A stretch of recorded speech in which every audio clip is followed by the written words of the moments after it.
Thanks for being here. I'm a huge fan, and the first thing I wanted to say was when so many people in this country became aware of you with Shaun of the Dead, and this movie came out, you can't say this very often, but it was an instant classic. People were talking about it, and you immediately knew it's one of those movies that people are going to be watching and watching and watching over and over again. Go on.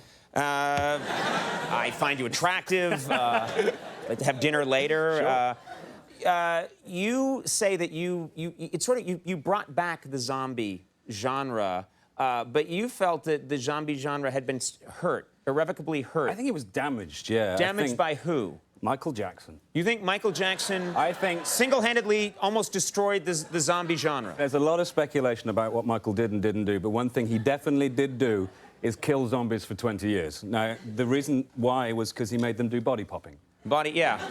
The famous video, the Thriller video. Zombies are scary. They don't do all that kind of stuff. Do you know what I mean? Right. Suddenly they were singing and dancing. Yeah. And so they went away and were ashamed of themselves for 20 years. And then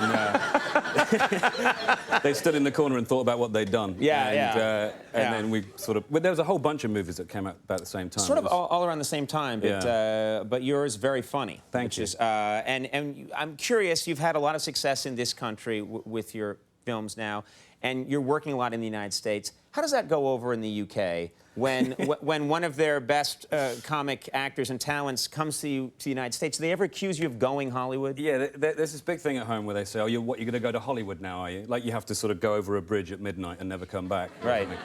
And I was doing it. This is true. I was doing an interview just after Shaun of the Dead came out, and I said, and I was very much, no, I want to stay at home and work. I'm not going to go off and do, I don't know. And I kind of picked a blockbuster out of my head that didn't even exist. I said, I'm not going to do Mission Impossible 3. And 10 months later, J.J. Abrams phoned me up and said, would you like to be in Mission Impossible 3? And I said, yes! Yeah. Please! So I kind of was a massive hypocrite in that respect. But then I've started thinking, well, if I did that once, maybe I can do it more. Sure. You know, it's not like Hot Fuzz is going to clean up at the Golden Globes. It's not like my wife is going to invite a sort of ladies' volleyball team to bed with us, that kind of thing. You know, you never know what might happen. Both of those things will happen in the next year, I promise you. Now, I've heard, I don't know much about you personally, but I've heard that you are a huge Star Wars fan. Is that right? Yeah, in so much I was a kid in the 70s, and I think, you know, every boy and girl, maybe, who grew up at that time were massively into it. So, yeah, it informed a huge part of my life when I was little. But to the extent that even as an adult, you own a Star Wars lightsaber, is that right? I have 6 lightsabers, actually. Oh, I like how suddenly you were like, well, like all of us, I watched them in the 70s. How many lightsabers? I have 6. I do. I have. It's the only concession I've made to carry on buying toys because they're so good. Because you light them and they go, and it's like they were in the movies. You know? Yours really were. Yeah. I mean, it's not. It can't kill a man, but it's. When will they make one that can kill a man? Possibly the butt on the top of the nose, maybe. You beat someone with it for long enough. Repeatedly. Yeah. But they're just amazing because they're like LED lights and they make the noise and they've got a motion sensor and you can sort of whip them around. You play with them, don't you? I can tell that you take them out, and even now as an adult, you play with them. It's tough. Well, no, because my wife thinks I'm a geek, and not that I'm not proud of that at all, but I am. But the only way I can sort of play with them is to try and include my wife in that. So what we do, this is a tip for any Star Wars fan who has a spouse who perhaps isn't into the movies. We take them into the bedroom. Whoa, no, hang on. Whatever you're thinking is... That's not what I'm going to say. We take them to the bedroom. I'm disappointed. I wanted to hear about some lightsaber sex. Yeah. Ow! No, we turn all the lights out. This is a great fun game you can play at home. I strip down to just my underwear, perhaps a nice pair of tidy whities, and then I stand in the dark and I switch it on.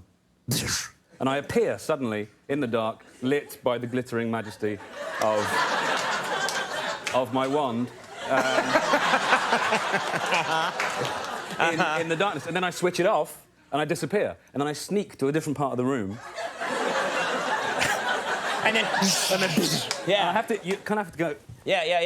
Oh, yeah. Imagine me in underwear. Yes. Oh, I am, yes. Yeah. Yes. So... And it's good fun. It makes her laugh a hell of a lot. And it's not necessarily a prelude to sex, but because she's laughing for at least 30 minutes after we stop. And it's so weird if while you were doing it, at one point, just a third person appeared in the room. Who are you? I've got to set that up.